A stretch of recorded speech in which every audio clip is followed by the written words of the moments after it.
But for one brief chapter, Rome was ruled by a man who sought the gods, not the battlefield. The third king of Rome wasn't a priest or a founder, he was a warrior. A man who believed Rome would be forged not in temples, but on battlefields.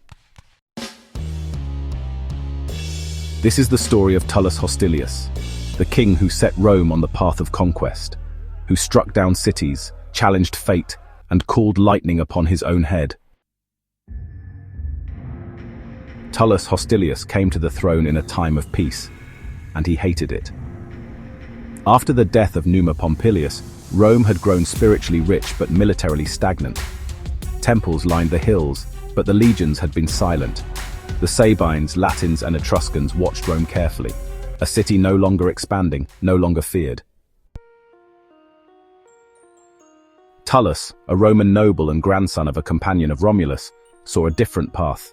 He believed that power came not from divine favor, but from dominance. He saw what Numa had preserved, and what Romulus had built, and he chose the sword.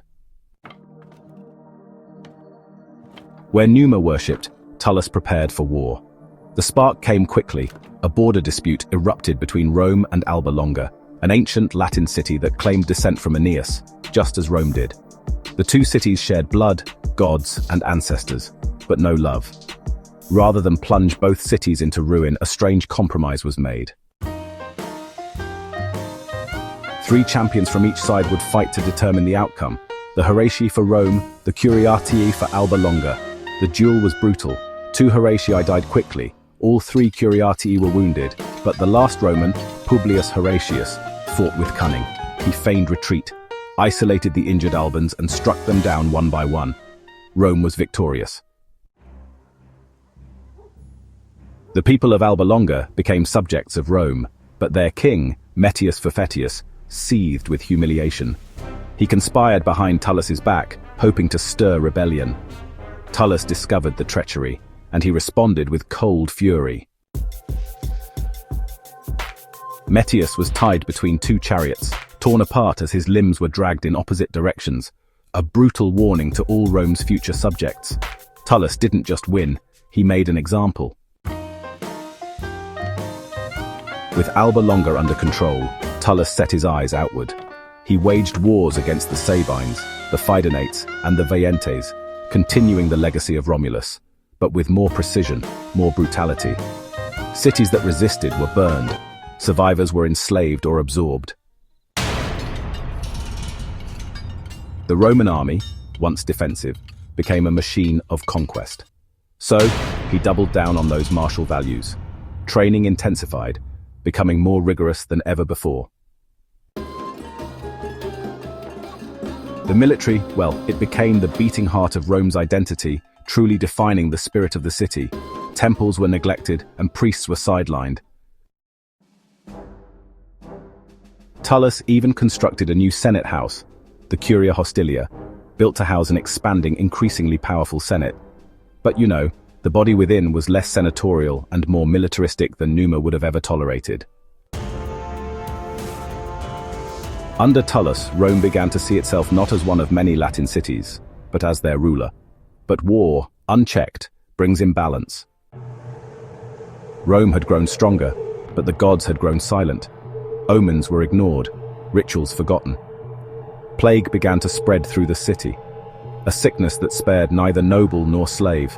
Whispers spread, the gods were angry, and so, reluctantly, Tullus turned to religion. He sought to perform the sacred rites of Jupiter Elicius, a ceremony meant to call the god down from the heavens to bless the city. But Tullus had never trained in these rituals.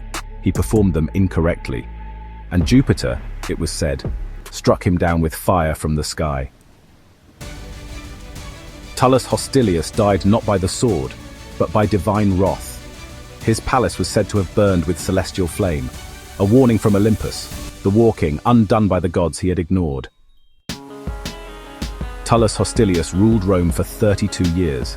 In that time, he doubled the city's power, crushed its enemies, and laid the foundation for a Rome that would no longer ask, but command. If Romulus was the father of Rome, and Numa was its soul, Tullus was its fist.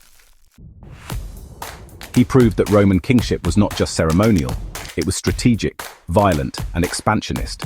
He absorbed entire peoples into Roman culture, turning enemies into citizens, a tactic that would define Rome's imperial success for centuries.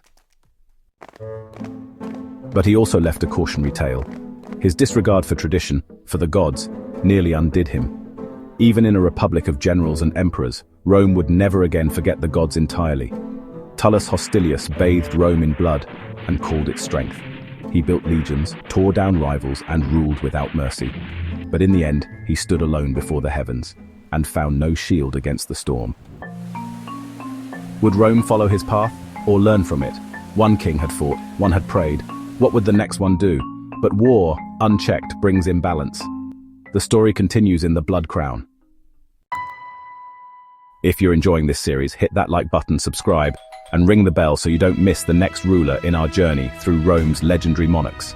Tell us in the comments, was Tullus Hostilius Rome's necessary warlord, or a tyrant who invited divine judgment?